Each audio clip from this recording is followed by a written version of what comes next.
আসসালামু আলাইকুম। ঢাকা বিশ্ববিদ্যালয়ে অধিভুক্ত সরকারি ৭টি কলেজের সাবজেক্ট চয়েস আগামী ২৯শে মে থেকে শুরু হবে।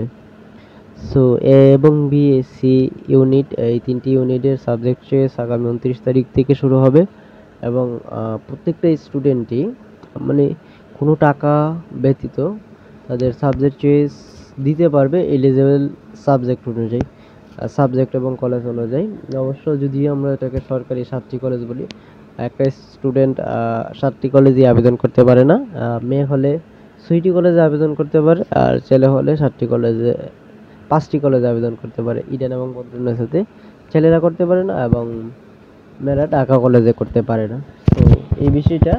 তারপরে যেহেতু এখনো সাবজেক্ট চয়েসের যে উইন্ডো, আমাদের যে ওয়েবসাইট, সেই ওয়েবসাইটটা খুলে নাই। সো আমরা একজ্যাক্ট যে সাবজেক্ট চয়েস কীভাবে দিই সেটা আসলে দেখাতে পারবো না, কিন্তু আমরা যেটা পারবো সেটা হলো একটু ধারণা দেওয়া, পূর্বের অভিজ্ঞতা থেকেই বলা যে এইভাবে সাবজেক্ট চয়েস হয়। সাধারণত সাবজেক্ট চয়েস যদি কোনো ধরনের ওয়েবসাইটে পরিবর্তন না হয়, তাহলে যে আমরা যে ওয়েবসাইট থেকে অ্যাডমিট কার্ড ডাউনলোড করেছিলাম, সেই ওয়েবসাইটের অ্যাডমিট কার্ড ডাউনলোড করার যে সিস্টেম, সেই সিস্টেমেই আসলে সাবজেক্ট চয়েসের অপশনটা আসে।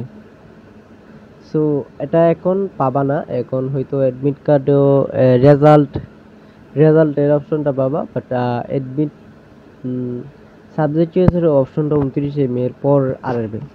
কখন আসে সেটা আসলে আমি এক্সাক্ট বলতে পারি না, ওইটা বাদে। সো তখন আসলে সাবজেক্ট চয়েসে ক্লিক করলেই একটা আমরা যে এক্সেলের যে ফাইলগুলোর মতো ওই যে তোমার এলিজিবল সাবজেক্টগুলো আসবে, এবং সেই সাবজেক্ট থেকে তুমি আসলে ক্লিক এবং ড্র্যাগ করার মাধ্যমে, যারা কম্পিউটার ইউজ করো তারা অনেকে ড্র্যাগ চিনো, মাউস দিয়ে ড্র্যাগ করতে হয়। সো এই ড্র্যাগ করার মাধ্যমে সাবজেক্ট চয়েস দিতে পারবো। সাবজেক্ট চয়েসের একটা ভুল,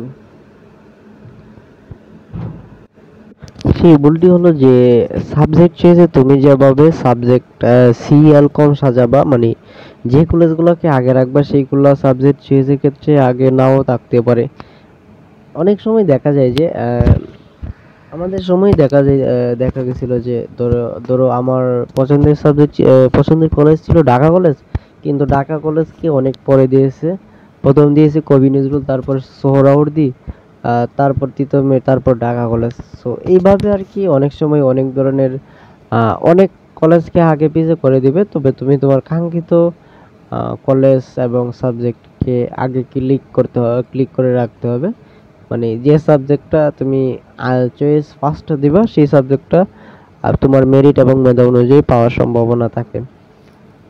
সো একবার হলো কি, আমাদের এক বড় ভাই, সো ওনার খুব ভালো মেরিট, উনি ঢাকা কলেজে পড়তে চাইছিল, বাট ওনার সাবজেক্ট চয়েসের মধ্যে ধরো কবি নজরুলকে আগে, আমাদের যে ওয়েবসাইট, সাত কলেজের যে ওয়েবসাইট, সেই ওয়েবসাইটে কবি নজরুলকে আগে রাখার কারণে উনি আসলে এক সিরিয়াল বাই কবি নজরুল দিয়ে দিচ্ছে। আনফরচুনেটলি ওনার কবি নজরুলের সাবজেক্ট চলে এসেছে। সো আসলে এই ধরনের মেজর ভুল করলে আসলে কোনো কিছু বলার থাকে না, প্লাস করারও থাকে না। এখানে মাইগ্রেশন চলা পর্যন্তই কলেজ চেঞ্জ হয়। মাইগ্রেশন অফ হয়ে যাওয়া, ভর্তি হওয়ার পর কোনো ধরনের মাইগ্রেশন হবে না। ধরো তুমি ঢাকা কলেজে পড়ো, তুমি তিতুমিরে যেতে পারবে না, আবার তুমি তিতুমিরে পড়ো সোহরাওয়ার্দীতে যেতে পারবে না। সো এই জিনিসগুলো আসলে খুব ভালোভাবে খেয়াল করে রাখতে হবে।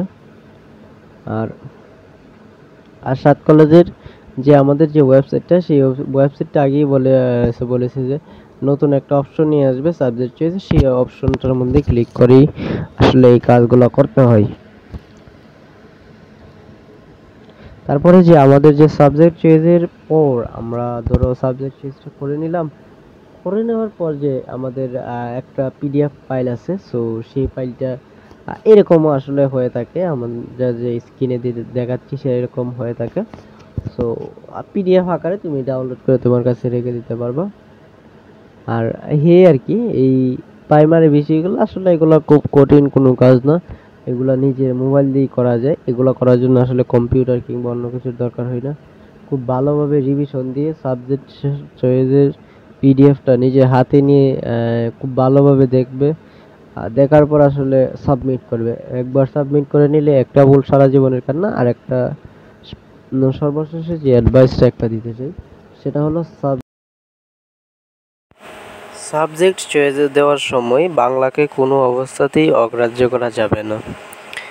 আসলে অনার্সের স্টুডেন্টদের কাছে বাংলা সাবজেক্টটা ততটা গুরুত্বপূর্ণ না হলেও চাকরি বাজারে কিন্তু এর যথেষ্ট গুরুত্ব রয়েছে। সো এই বিষয়টা মাথায় রাখতে হবে।